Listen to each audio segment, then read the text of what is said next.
In April, the sun is shining in Lower Subukia, a small Kenyan village close to the equator. However, it is not supposed to be. The rainy season started a month ago, but the farmers have not seen a drop. Michael and Anna Kabiru grow cabbages, tomatoes, chili, and mangoes. Sometimes they are not able to plant them because of the drought. During the rain seasons, maybe we intend to plant during rain seasons, then the rain becomes shorter, so we encounter problem within that duration. Farmers like Michael see their yields reduced because of the effects of climate change.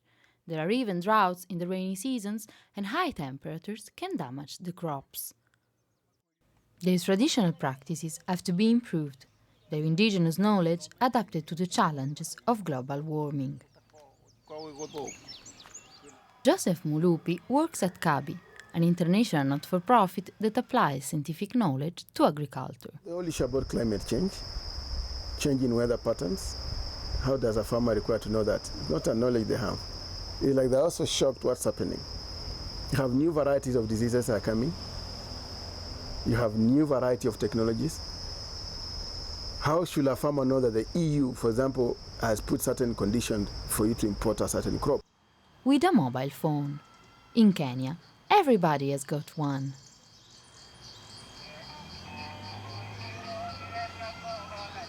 Telephone shops are all over the country, selling basic models at extremely low prices.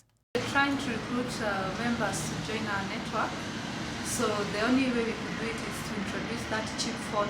The cheapest phone costs more or less £5, so that even the poorest farmer can afford it. Farmers are using mobile phones to do everything, from communication to banking. While I'm working in the shamba, and I only use my telephone, my mobile phone, to communicate, get me, Mr. So-and-so, can you get me this and that and that? They are delivered at home. When I want to speak to my sisters, they are far, I usually call them. Where are you? What is going on there? They tell me. You know my ways. If I want to talk to somebody very far, I talk.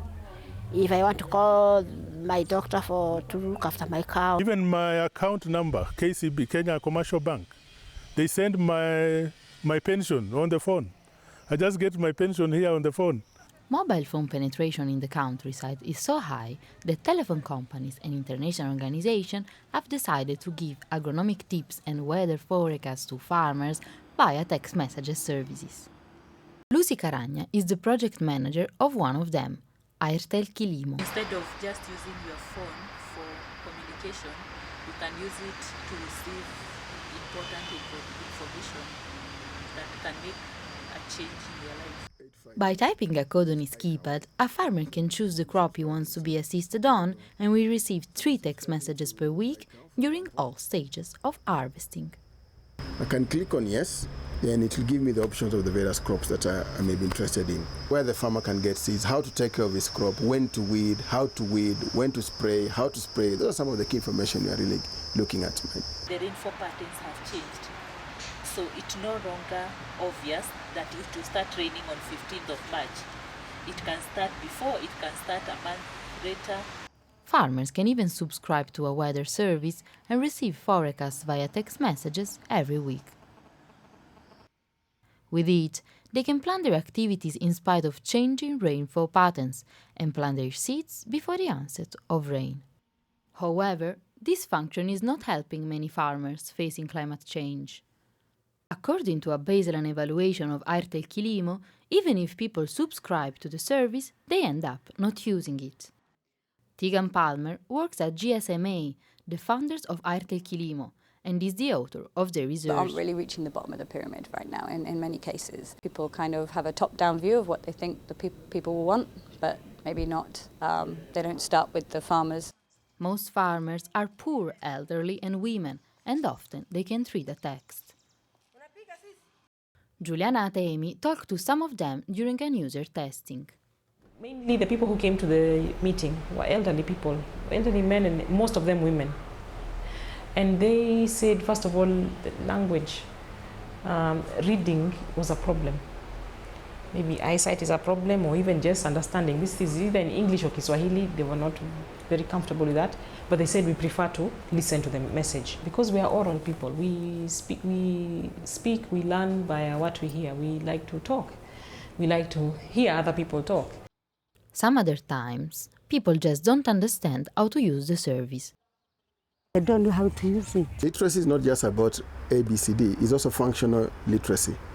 Yeah, functional literacy could be the ability to use the phone. Yeah, handsets differ. Some handsets are so easy.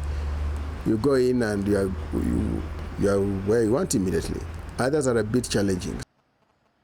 And finally, the cost of a message may be too high. Most of these services are not free. 3 shillings is a lot of money. Those who have limited airtime may be unwilling to spend it on agricultural information when their top priority is talking to their children. So most mothers in the rural areas will do that. I'll put 10 shillings, and then if I want to talk to my daughter in the city, I'll flash, then she will call me back. So you see, 10 shillings to me is very important in that, is my airtime. So if I'm supposed to pay 3 shillings for a message, I will find that very, very expensive. To date, Airtel Kilimo has not taken off, but this seems like a missed opportunity.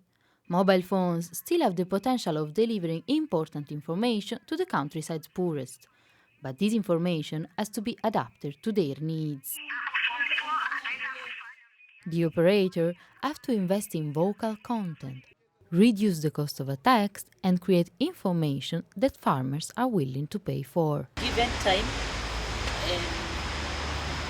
if we create a lot of awareness, telling farmers that we have this service, and then creating good content, I'm very sure farming can really change. When he works on his farm, Michael cannot live without his mobile phone. But in order to cope with the drought, he is developing an irrigation facility to collect water and use it in time of need. It is great that we have got the water project, which actually assists us in the promotion of irrigation. Meanwhile, he can't do anything but rely on the most ancient practice he knows.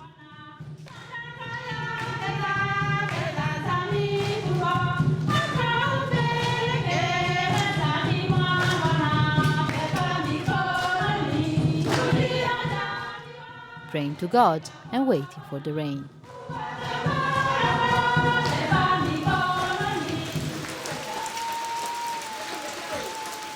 Marta Vigneri, City University, London.